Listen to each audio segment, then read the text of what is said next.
Hello viewers, আজকে আমি করব আলু পোস্ত। আলু পোস্ত করার জন্য এই যে মিক্সার গ্রাইন্ডারে আমি পোস্ত আর সাদা তিল নিয়ে নিয়েছি, আর দেব কতগুলো লঙ্কা, কাঁচা লঙ্কা দিয়ে আমি এটাকে ভালো করে পেস্ট করে নেব। দেখুন, কড়াইতে আমি তেল দিয়ে নিয়েছি।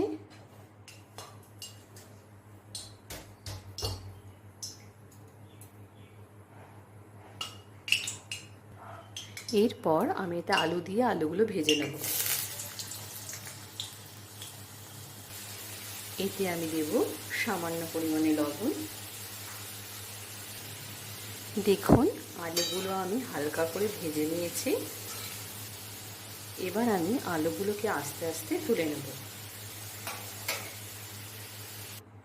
কড়াইতে আমি তেল দিয়ে নিয়েছি।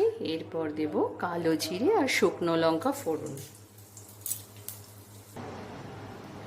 এবার আমি দেবো স্টার।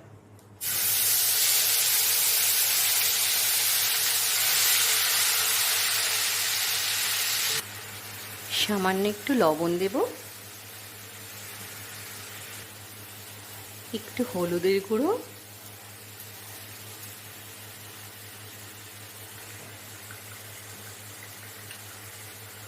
টমেটো কুচি দেব,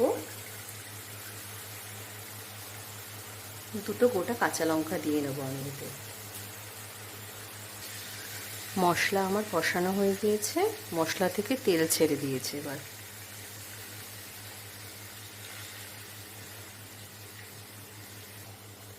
এবার আমি ভেজে রাখা আলুগুলো এর সঙ্গে মিশিয়ে দেবো।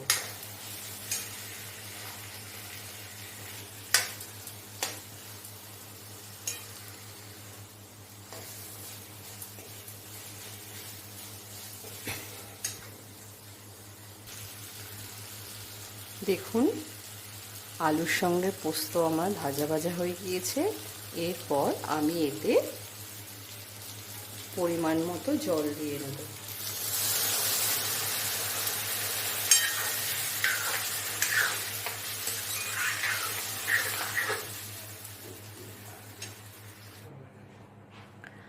আলু পোস্ত আমার রেডি। আপনারা প্রত্যেকে বাড়িতে বানাবেন, বানিয়ে খেয়ে বলবেন কেমন হয়েছে, এবং ভালো লাগলে চ্যানেলটাকে লাইক এবং সাবস্ক্রাইব করে দেবেন। আপনারা এটা ভাতের সঙ্গে কিংবা রুটির সঙ্গে পরিবেশন করতে পারেন। আমি আমার ব্লগ আজকে এখানে শেষ করলাম।